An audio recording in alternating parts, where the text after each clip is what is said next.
সনাতন হলো সংস্কৃতি, আর হিন্দু হচ্ছে সেই যে ভূখণ্ডে সেই সংস্কৃতির জন্ম হয়েছে সেটা।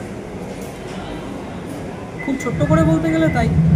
তার কারণ হচ্ছে যে দেখুন, হিন্দু যে শব্দটা, সেই শব্দটা হচ্ছে একটা ভৌগোলিক শব্দ, যেটা ভারতবর্ষের প্রাচীন নাম, বা প্রাচীন নাম অনেক কিছু আছে, আর্যাবর্ত ছিল, তারও আগে অনেকে বলে অজনাভ বর্ষ ছিল। অজনাভ বর্ষ মানে হচ্ছে ঈশ্বরের নাভির থেকে যে ভূখণ্ডের জন্ম, অর্থাৎ পৃথিবীর প্রথম ল্যান্ড বা পৃথিবীর প্রথম সভ্যতা, ভারতবর্ষের নাম এরকম ছিল।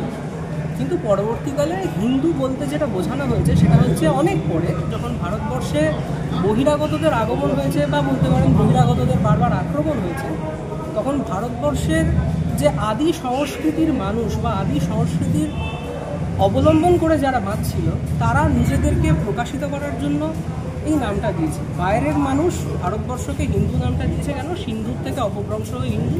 কেউ আবার বলে যে হিন্দুকুশ পর্বত থেকে নামটা হয়েছে হিন্দু, অর্থাৎ হিন্দুকুশ পর্বতের ওই পারে, মানে ওই দিক থেকে ভাবতে গেলে, পশ্চিম দুনিয়ার থেকে ভাবতে গেলে হিন্দুকুশ পর্বতের ওই পারে, সেখান থেকে। কেউ বলে সিন্ধুর অপভ্রংশ, কেউ বলে মানে হিন্দুকুশ পর্বত থেকে এসছে। এছাড়াও যদি আরও আগের টেক্সটে যান, ধরুন যদি আপনি জেন্দাভেস্তা দেখেন, আমি পড়িনি জেন্দাভেস্তা, তবে জেন্দাভেস্তার উপর কিছু আর্টিকেল পেয়েছি, অর্থাৎ যেটা প্রাচীন ইরানীদের ধর্মগ্রন্থ, জরাথ্রুষ্ট যেখানে প্রফেট, সেখানে হপ্ত হিন্দু কথাটা আসে, অর্থাৎ সপ্ত সিন্ধু। ওরা শকে হ উচ্চারণ করতো, হপ্ত হিন্দু অর্থাৎ সপ্ত সিন্ধু। তো এটা হচ্ছে ভৌগোলিক জায়গা। আর সনাতন শব্দের অর্থ কি? সনাতন শব্দের অর্থ হচ্ছে যার শুরু নেই, যার শেষ নেই, যার জন্ম মৃত্যু নেই, যে সৃষ্টির আদিকাল থেকে যে সংস্কৃতি ছিল, এখনও আছে এবং পরেও থাকবে, সে হলো সনাতনী সংস্কৃতি।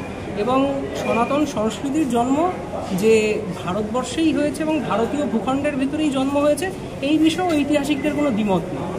তার কারণ বেদ লেখা বা বেদের যে এক্সিস্টেন্স বা বৈদিক যে কাল, বৈদিক যে যুগ, সেই সময় নিয়ে অনেকের অনেক মতামত থাকতে পারে। কেউ বলছে 3000 বছর আগে, কেউ বলছে 5000 বছর আগে, কেউ বলছে 90,000 বছর আগে। সেটা প্রমাণ সাপেক্ষ, সেটা ঐতিহাসিক প্রমাণ সাপেক্ষ। কিন্তু বৈদিক সংস্কৃতির জন্ম যে এই ভূখণ্ডেই হয়েছিল, তাই নিয়ে পৃথিবীর কোনো এক্সপার্টের তো দ্বিমত থাকতে পারে না।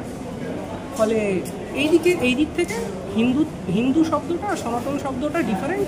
একটা হচ্ছে ভৌগোলিক রেফারেন্স, আর আরেকটা হচ্ছে সেই ভৌগোলিক অবস্থানে যে সংস্কৃতির জন্ম হয়েছিল, সেই সংস্কৃতি, তাকে বলে সনাতনী সংস্কৃতি। এই হিন্দু যে নামটা, এই নামটা কে দিয়েছে এবং কত সালে? এই হিন্দু নাম কোনো কিছু হঠাৎ করে হয় না। এটা তো এরকম বাবা মাদের দেওয়া নাম নয় যে সন্তানের জন্ম হলো আর বাবা মা নাম দিয়ে দিল, এটা সেরকম নয়। কোনো একটা ভৌগোলিক জায়গার নাম ধীরে ধীরে মানুষের মুখে প্রচলিত হতে হতে চলে আসে, ঠিক আছে?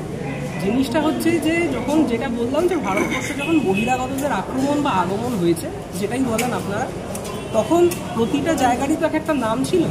যেমন ধরুন, পৃথিবীর অন্যান্য দেশেও যদি যান, দেখবেন যে সেই দেশকে আমরা একটা নামে ডিনোট করি, আবার সেই দেশ এর নিজস্ব যে মানুষরা, তারা আবার তার দেশকে একটা নিজস্ব নামে ডাকে। অর্থাৎ প্রত্যেকটা দেশের একটা আদি নাম, সেটা সেই দেশের মানুষদের কাছেই আছে। যেমন ধরুন, ভারতবর্ষের যেসব প্রচুর আদি নাম আছে, অনেকগুলো আছে, তার ভিতরে সবচেয়ে রিসেন্ট যদি বলি, সেটা হলো প্রাচীন রাজা ভরতের নামে যে ভারতবর্ষ। এবার হিন্দু নামটা বহিরাগতদের দেওয়া নাম। এই বহিরাগতটা কে? বহিরাগত তো ইতিহাসের ভেতরেই পাওয়া যায়। বহিরাগতটা কে? ভারতবর্ষের ভেতরে যে মানুষগুলো আদি অনন্তকাল ধরে ছিল, তাদের বাইরে থেকে যেসব সংস্কৃতি বা কালচার ভারতবর্ষে এসছে যুগে যুগে, তাদের দেওয়া নাম। একদম আগ থেকে যদি বলেন, অনেক আগে, প্রথম যখন গ্রিকরা ভারতবর্ষে এলো, হ্যাঁ, গ্রিকরা এই জায়গাটাকে ইন্ডিকাস বা ইন্ডিকা এইভাবে নাম দিয়েছে, যার জন্য মেগাস্থেনিসের বইয়ের নামই হচ্ছে ইন্ডিকা, তাই না? এরকমভাবে বিভিন্ন রকম নাম জন্মেছে। সম্ভবত কোনো একটা কালচার আছে যেখানে বোধহয় ইন্ডিয়ার নাম বোধহয় INDU, ইন্দু, সম্ভবত একদিন দেখছিলাম। জাপানিরা ভারতবর্ষকে প্রাচীনকালে তেনজিকু বলতো। তেনজিকু মানে হচ্ছে দ্য ল্যান্ড অফ গডস, মানে ঈশ্বরদের, মানে যারা যেখানে ঈশ্বর থাকে, দ্য ল্যান্ড অফ গডস। তেনজিংকু এরকম বলতো জাপানিরা, প্রাচীন জাপানিরা। এবং এই নামগুলো বহু হাজার হাজার বছর আগে ছিল। কিন্তু হিন্দু পার্টিকুলারলি নামটা ধরে নেওয়া হয় ঐতিহাসিকদের এবং এক্সপার্টদের মতে যে আইদার সিন্ধু নদীর ওই পার, সেই জন্য সিন্ধুর অপভ্রংশ হয়ে হিন্দু হয়েছে, অথবা হিন্দুকুশ পর্বতের ওই পার, তাই হিন্দুকুশ থেকে হিন্দু নামটা এসছে। এবং এই নামটা সেই জন্য বহিরাগতদেরই দেওয়া, তার কারণ আদি সনাতন যে সংস্কৃতি, তাতে আপনি হিন্দু শব্দটা পাবেন না। এই যে আপনি বলছেন যে নাম দেওয়া হয়েছে, বহিরাগতরা নাম দিয়েছে। এই বহিরাগতটার নাম দেওয়ার আগে যাদের হিন্দুদের ওদের আগে কী নাম ছিল? এইটা নিয়ে অনেক দ্বিমত আছে, অনেক রকমের মত আছে। তার কারণ অ্যাকচুয়ালি এই সভ্যতাটা এত প্রাচীন আর এত পুরনো যে কত হাজার বছর আগ থেকে ভারতবর্ষে মানুষের সেটেলমেন্ট ছিল বা সভ্যতার সেটেলমেন্ট ছিল, বা ভারতবর্ষের সব জায়গাতেই ছিল কিনা, নাকি শুধু সিন্ধু সরস্বতী উপত্যকা নিয়েই ছিল। মানে প্রাচীনকালে ধরে নেওয়া হয় সেখানে আর একটা নদী ছিল যার নাম সরস্বতী, যার রেফারেন্স বেদে পাওয়া যায়। এবার সেই জায়গাতেই খালি ছিল কিনা সেটা নিয়ে অনেকের দ্বিমত আছে। ফলে এই যে সময়টা বা কারা কবে দিল এইটা নিয়ে অনেকের অনেক রকম মত আছে। ফলে এটা রিসার্চ সাপেক্ষ, এক একজন ঐতিহাসিকবিদ বা এক একজন বিজ্ঞানী এক এক রকম করে রিসার্চ করে সেটা বলেছে। এটা নিয়ে আলাদা কোনো থাকতে পারে না, এগুলো রিসার্চ সাপেক্ষ। কিন্তু যদি প্রাচীন সনাতন সংস্কৃতির বইতে দেখেন তাহলে অনেক রকম নাম পাওয়া যায়, যে নিয়ে আমি দুটো নাম অলরেডি বললাম। এছাড়া বেদে যদি দেখেন, ঋগ্বেদের ভেতরে আছে সুবাস্তু বলে একটা নাম আছে। সুবাস্তু মানে মানে সুন্দর বা ভালো, বাস্তু মানে বসবাসের জায়গা, অর্থাৎ সবচেয়ে সুন্দর বসবাসের জায়গা বা সবচেয়ে সুন্দর দেশ, এই অর্থে বোঝানো হয়েছে। সুবাস্তু বলতে ধরে নেওয়া হয় যে প্রাচীন যে সিন্ধু সরস্বতী উপত্যকা, সেই উপত্যকাতে যে মানে আর্য সম্প্রদায় বা প্রাচীন ভারতীয় সম্প্রদায় ছিল তাদের দেওয়া নাম এই জায়গাটা।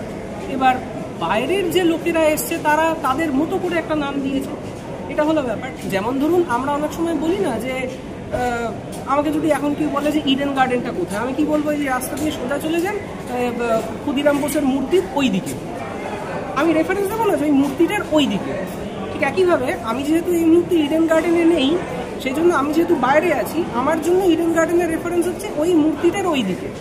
ফলে আমি ইডেন গার্ডেনের নামটা আমার মতো একটা নাম দিতে পারি সেই মূর্তিটার রেফারেন্সে।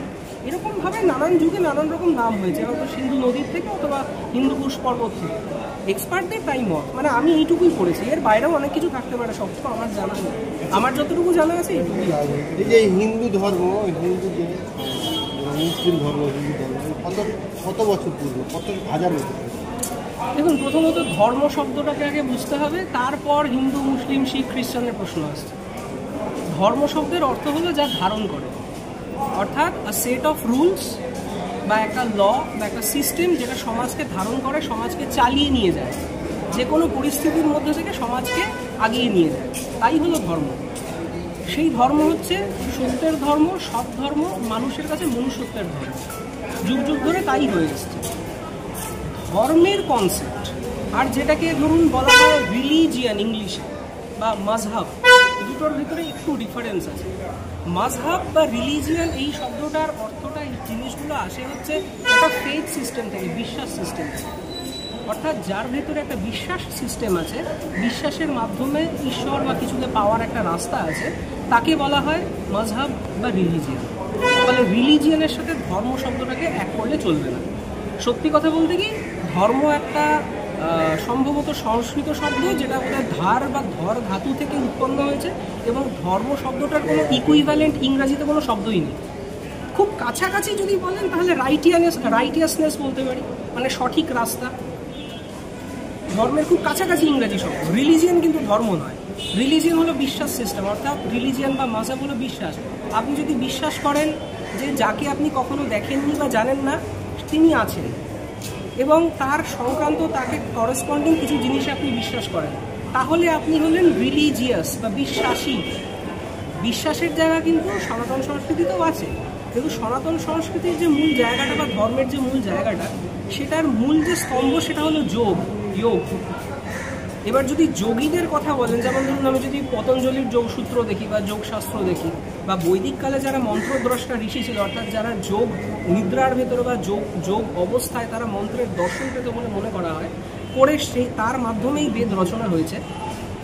এদের কাছে ধর্মটা ছিল হচ্ছে বিজ্ঞান, কঠিন বিজ্ঞান, গূঢ় বিজ্ঞান।